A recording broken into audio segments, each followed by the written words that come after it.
மீடியல்கே நேயர்களுக்கு வணக்கம். தமிழீழ விடுதலை புலிகளால் வடமாகாணத்திலிருந்து முஸ்லிம் மக்கள் பலவந்தமாக வெளியேற்றப்பட்டு 35 வருடங்கள் கடந்துள்ளன. இதனையொட்டிய பல நிகழ்வுகள் வடமாகாணத்தில் கடந்த வாரம் ஏற்பாடு செய்யப்பட்டிருந்தன. குறிப்பாக யாழ்ப்பாணம், கிளிநொச்சி இரண்டு மாவட்டங்களிலுமே பல நிகழ்வுகள் இடம்பெற்றன. யாழ்ப்பாணத்தில் நடந்த முக்கியமான நிகழ்வு ஒன்று தான் தந்தை செல்வா ஆடிட்டோரியமில் வடக்கு கிழக்கு ஒருங்கிணைப்பு குழுவால் ஒரு நிகழ்வு ஏற்பாடு செய்யப்பட்ட அந்த நிகழ்வில் தாயக பகுதியிலிருந்து முஸ்லீம்கள், வடக்கு மாகாணம் தமிழர்களுக்கு எப்படி சொந்தமானதோ அதே போல் அங்கே அதுவும் முஸ்லீம்களுக்கும் சொந்தமானது என அறிவிக்கப்பட்டு முஸ்லீம்கள் அவர்களது தாயக பகுதிகளிலிருந்து பூர்வீக நிலங்களிலிருந்து தமிழீழ விடுதலை புலிகளால் பலபந்தமாக வெளியேற்றப்பட்டது தவறு அப்படின்றதை ஏற்றுக்கொண்டு பகிரங்கமாக இந்த நிகழ்வில் தமிழ் மக்கள் சார்பில் பாதிக்கப்பட்ட முஸ்லீம் மக்களிடம் பகிரங்கமாக மன்னிப்பு கேட்கப்பட்டுச்சு. குறிப்பாக 1990 ஆண்டு அக்டோபர் 31 யாழ்ப்பாண பகுதி புலிகள் கட்டுப்பாட்டில் இருந்துச்சு. இப்போ யாழ்ப்பாணம் மட்டுமில்லை, வடமாகாணத்தில் பல பகுதிகள் புலிகளோட கட்டுப்பாட்டு பகுதியில் இருந்துச்சு. புலிகள் கட்டுப்பாட்டு பகுதிகளில் வாழ்ந்த முஸ்லீம்கள் பலவந்தமாக வெளியேற்றப்பட்டார்கள். ஒரு இடத்துக்கு பொதுவாக எல்லாத்தையும் அழைத்து வச்சு நீங்கள் உடனடியாக இந்த பகுதியிலிருந்து வெளியேறணும்.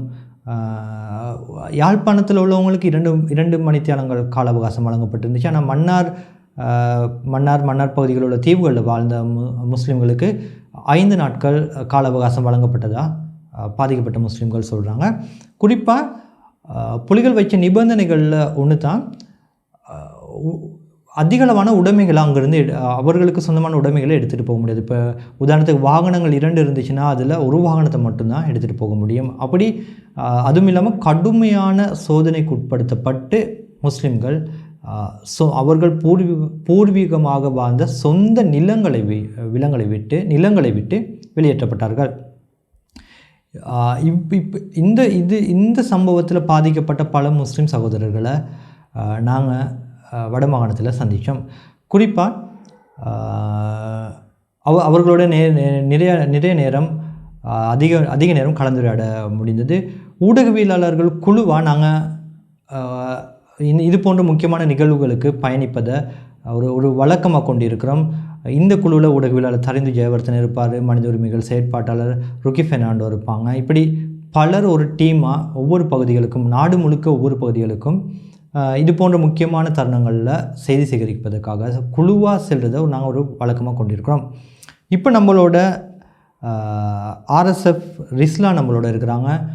இவங்க தான் ஜஃப்னா முனிசிபல் கவுன்சிலோட முதலாவது முஸ்லீம் பெண் உறுப்பினர். அவர்கள் ஏன் இந்த நேரத்தில் நம்ம ரிஸ்லாவோட கலந்துரையாடுறோம் அப்படின்னா, ரிஸ்லாவோட குடும்பமும் யாழ்ப்பாணத்தில் வசித்து வர்றாங்க. 35 வருடங்களுக்கு முன்னர் ரிஸ்லாவோட பெற்றோர் யாழ்ப்பாணத்தில் வசித்து வந்த நிலையில் 2 மணித்தியால கால அவகாசம் வழங்கப்பட்டு வெளியேற்றப்பட்டு இருக்கிறாங்க.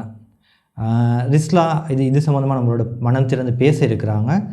முதலாவது ரிஸ்லாவை பற்றி அவங்க என்ன சொல்கிறாங்கன்னு பார்ப்போம். உங்களை பற்றி சொல்லுங்கள், உங்களை பற்றி ஒரு சுருக்கமாக சொல்லுங்கள். என்னுடைய பேர் ரிஃபைன் ஃபாத்திமா ரிஸ்லா. நான் 9 வயசில் புத்தளத்திலிருந்து இங்கே வந்தேன், யாழ்ப்பாணத்துக்கு வந்தேன். யாழ்ப்பாணத்தில் 4ஆம் ஆண்டு தொடக்கம் கிரேட் 4ல் இருந்து OL வரையும் ஒஸ்மானியா கல்லூரியில் கல்வி கற்றேன். பின்னர் A லெவலில் வைத்தீஸ்வராவில் கண்டினியூ பண்ணி அதில் இருந்து இப்போ நேசரியில் 11 வருஷமாக டீச் பண்ணுறேன். இந்த வருஷம் என்னோட ஒரு ஆள் கேட்டதால், எலெக்ஷன் கேட்டதால், உள்ளூராட்சி மன்ற தேர்தலில் என்னோட படித்தவர் தான் அப்துல்லா. அப்போ அவர் என்னட்ட கேட்டுட்டு நம்மளோட மக்களுக்காக வேண்டி போவோம் அப்படின்னு சொன்னார். நான் என்னுடைய ஹஸ்பண்டை கேட்டேன், அவர் அப்பாட்ட கேட்க சொன்னார். அப்பா சொன்னார், பரவாயில்லை, இதுவும் ஒரு சமூக சேவையாக போகட்டும்னு சொல்லித்தான் நான் இதுக்குள்ளே இறங்கினேன். ஆனால் அவங்க எங்களோட முதலாவது வச்ச உடன்படிக்கை என்னென்னா, ஏற்கனவே 2018 பெண் உறுப்பினர் கேட்டு அவருக்கு கொடுக்க இல்லை. இந்த வருஷம் கட்டாயம் நாங்கள் ஒரு முஸ்லீம் பெண் உறுப்பினர் தருவோம் என்ற உடன்படிக்கைக்கு அமைவாகத்தான் நான் அதுக்குள்ளே போனேன். அதனால் எனக்கு கிடைச்சிட்டுது. எனக்கு 2 வருஷம் ஒப்பந்தம்னு சொல்லி தந்துக்கிறாங்க. எனக்கு ஷூராக தெரியலை அது 2 வருஷமா 4 வருஷமானு தெரியலை. எனக்கு முதல்ல வந்து யாழ் மாநகர சபையில் ஆண் ஒரு ஆள் தான் மேயராக இருந்தார். அவருக்கு பிறகு முதலாவது முஸ்லீம் பெண் பிரதிநிதியாக நான் செலக்ட் பண்ணிக்கிறேன்.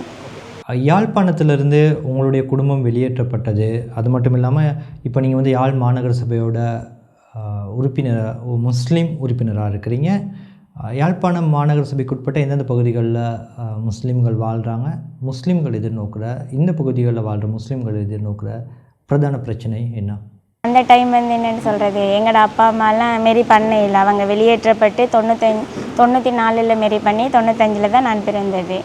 அதனால் எனக்கு அதை பற்றி தெரியாது. இங்கே வந்து ஒரு 800 குடிகள் அப்படி வாழுவாங்க.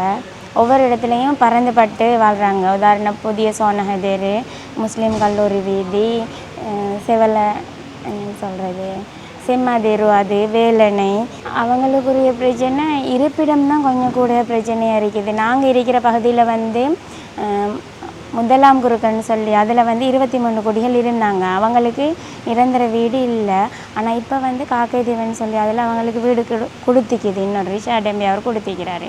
ஆனால் அவங்களுக்கு ஏற்ற மாதிரி கம்ஃபர்டபுளாக அந்த வீடு இல்லை. ஓரளவு இயலுமானதில் இருக்கிறாங்க, பிரச்சனை இல்லை. ஆனால் அவங்களுக்குரிய மின்சார வசதி இன்னும் செஞ்சு கொடுக்கல. ஒரு 23 பேரில் ஒரு 10 பேர் அவங்களுக்கு தான் டாய்லெட் வசதி செஞ்சு கொடுத்துக்கிறாங்க. பள்ளிவாசல் வந்து சும்மா நார்மலாக அமைக்கப்பட்டிருக்குது. அவங்களுக்கு ஏற்ற மாதிரி ஒன்றுமே சேஃபாக இன்னும் செஞ்சு கொடுக்கல. யாழ்ப்பாணத்தில் தமிழ் முஸ்லீம் மக்களுக்கு இடையான உறவு எப்படி இருக்குது? ஏன்னா இந்த 2 இனங்களுக்கு இடையிலும் ஒரு கசப்பான சம்பவம் ஒன்று நடந்திருக்குது. இப்போ எப்படி யாழ்ப்பாணத்தில் இருக்க தமிழ் முஸ்லீம்களுக்கு இடையிலான உறவு இருக்குது?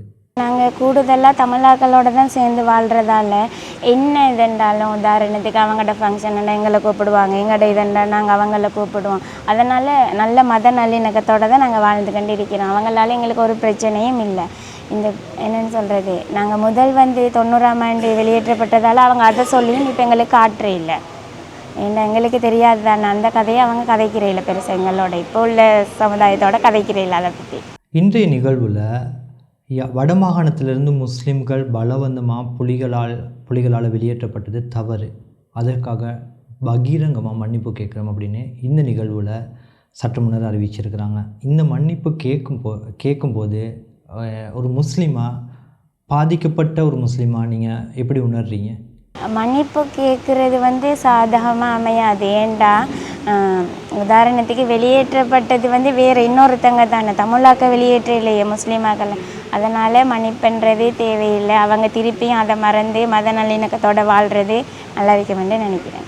யாழ்ப்பாணத்தில் வாழ்கிற முஸ்லீம் மக்களுக்கு இந்த இன்டர்வியூவில் ஏதாச்சும் சொல்லணும்னு விரும்பினா என்னத்தை சொல்லுவீங்க? அதாவது தமிழர்களும் முஸ்லீம்களும் ஒன்று சேர்ந்து வாழணும், மத நல்லிணக்கத்தோடு வாழணும். நானே முதலாவது உதாரணமாக இருக்கணும். ஏண்டா முஸ்லீம்கள் வெளியேற்றப்பட்டு இப்போ முதலாவது தடவையாக எனக்கு கிடைச்சிக்குது. என்ன போல் ஏனைய முஸ்லீம் பெண் உறுப்பினர்கள் இந்த கட்சியோடு சேர்ந்து வேலை செய்யணும், இவங்களோட என்னென்னு சொல்கிறது சேர்ந்து பயணிக்கணும். அதுக்கு நான் முன்னுதாரணமாக இருக்கணும்னு ஆசைப்பட்றேன். யாழ் மாநகர சபைக்கு தற்போதைய அரசாங்கத்தின் ஒத்துழைப்பு கிடைக்கிறதா?